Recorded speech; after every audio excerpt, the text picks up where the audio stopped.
keep in mind, you can have a not-for-profit and still make a profit. Not-for-profit means that there are no stockholders profiting from the corporation. That's what not-for-profit means. It doesn't mean you don't make money.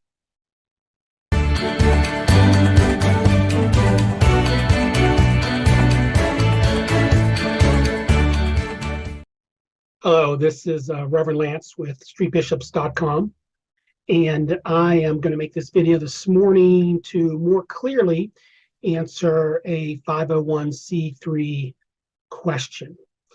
Now, although you're finding this video on a ministry website, this applies to almost any 501c3.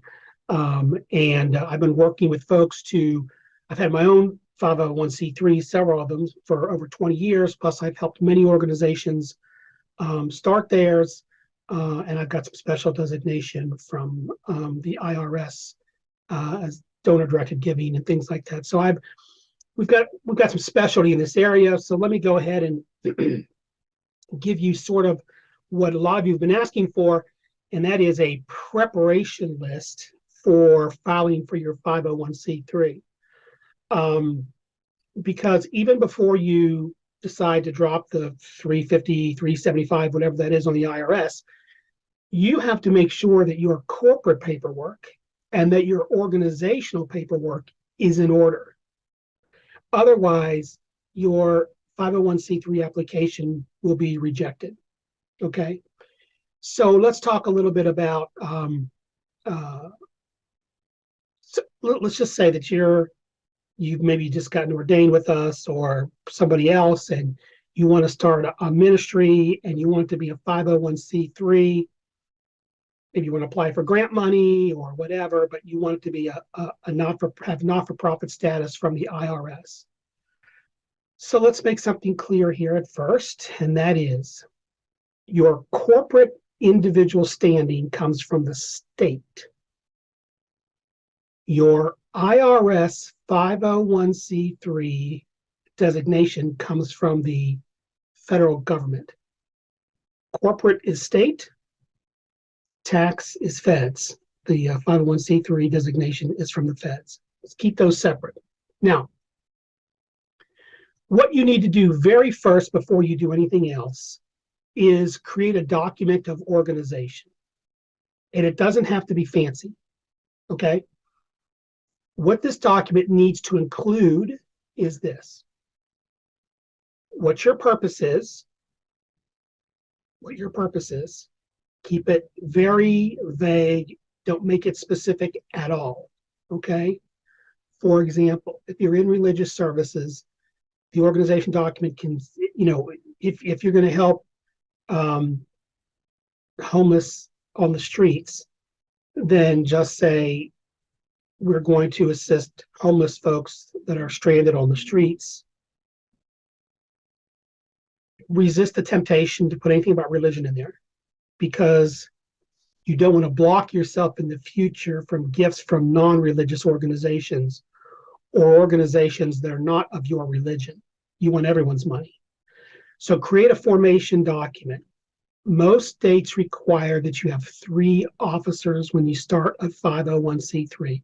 Some of them don't. Virginia doesn't. Some states don't, but some states require that you have 3. It's a good idea anyway to have a president, a vice president, and a secretary, or a president, a secretary, and a treasurer. So let's say you've gathered together at least 3 people, maybe 8, who want to begin this ministry with you. Now, it can be your ministry, and I speak a lot in my other videos about keeping control of your ministry, right? Not having someone yank it out from under you. But you want to have an organizing document that says what you're going to do, okay, and list the names and addresses and phone numbers and email addresses of all of the signing members of that document. Again, you should have at least 3. You could have 10 if you wanted, but have everybody's information on there and have each person sign it, okay? If you want, you can contact me and I will guide you through this process, and I'll look at your document before. I used to do this for free, and I still do to some degree, but what I've realized is I'm getting such response from a lot of you what I'm asking you all to do now is, if I assist you in putting together this 50C3, I ask that you make some kind of a donation to our veterans group, which is veterantoday.org. And for that donation, we'll actually list you at the back of these life-saving videos that we're making for having made that donation. So if you want, I can shepherd you through. I can look at that document, say, you need a little more of this, a little less of that, put everyone's name this way, that way. But anyways, get your document, get everyone together. Well, you don't have to get everyone together. We're going to get everyone to sign that document, okay? So that's your organizing document. The second thing you're going to want to do is file a corporate charter with your state's Secretary of State. Now, the only difference between a regular corporation and a not-for-profit corporation is that the regular corporation has stockholders. A regular C corporation has stockholders. A not-for-profit corporation does not have any stockholders because it owns itself. It owns itself, and nobody will benefit from profits or losses related to that organization. That's the only difference between the two. So when you create your corporate document through the state, a lot of states now on their electronic processing have a not-for-profit selection for you to select to say, yeah, I want to create a corporation, but it's a not-for-profit. Do not rely on what the state puts up to have the language you need for the IRS. It has the language you need for them, for that state. But just because it says not-for-profit corporation, start a not-for-profit corporation, click here on the state website, the state's taking care of the state. It doesn't really care about you and the IRS. It doesn't care at all about that. I know this from experience, from what other people have done. You have to include in the space that they allow additional language that comes directly from the IRS. Language that says things like, there are no stockholders, nobody will financially benefit from the corporation. When it dissolves, its assets will go to another not-for-profit, things like that. So before you file, again, I'm only charging a few bucks these days to help out. It's a donation to our veterans group, but I'm seriously suggesting that you get me on the phone so that I can help you look at what state you're going to file in, make sure. I mean, what I've been doing for a lot of groups is, once they have their formation document, with their permission, I'm just going through and filing everything for them. That way it's right. I use your email address, I use all of your information, I pay the fees, and then you pay me back. That way we know that everything's getting done properly, okay? So you have your formation document, then you get your not-for-profit, then you create a corporation with no stockholders, okay? And with the appropriate IRS language. Remember, the state will make sure it has its language in there, but its concern is not the IRS. You have to go in and add the IRS language in most states.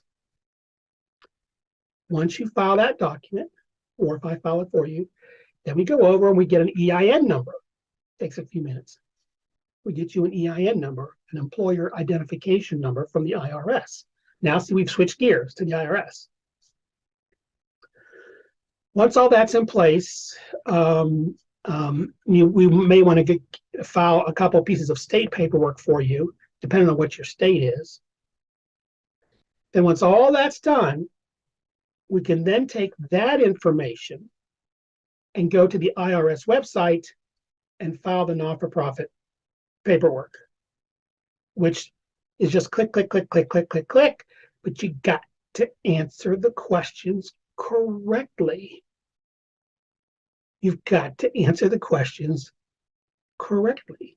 And you need to make the budgets teeny tiny so that they don't get caught up in a bunch of baloney. Again, I can help you with this. I can't even count how many not-for-profit setups I've done before. So if you need the help, you need to reach out to me.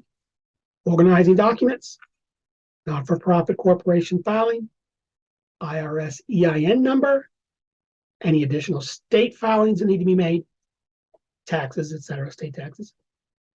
Especially if you want to get then at some point you're going to get a tax exempt. And then we do the 501c3. Those first steps can all be done in 3 or 4 days. Then we have to wait for this stuff to go through the system. Then you file the 501c3. Once you file, you can act as a 501c3 as long as you keep your books that way. You don't give any money. You don't share profits or losses with the officers. Keep in mind, you can have a not-for-profit and still make a profit. Not-for-profit means that there are no stockholders profiting from the corporation. That's what not-for-profit means. It doesn't mean you don't make money. It means that any money that you make is not paid to stockholders. It's retained internally and used for operations. You can pay staff. You can pay part-time workers. You can pay casual labor. You can pay for supplies. You can pay rent. You can pay for all the things you need to pay for. You just can't issue a dividend to a stockholder because there are no stockholders. It's a zero stock corporation. That's the gist of it. So that's how you get this thing started. And that's sort of your checklist. If you want to know more about it, reach out to me. My phone number's up here. And let's get this started for you. If you're doing a religious organization and you want to have ordination so that there's a minister at the top of this, you can apply for that here on this website.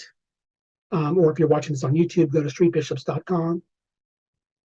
So whatever you need to get up and moving, we want to do that for you. Okay, so I'm Reverend Lance. Click the like button if this has helped you out. The thumbs up. And call me with any questions or comments that you have. And let's get this 501c3 up and running for you. Okay? Have a blessed day.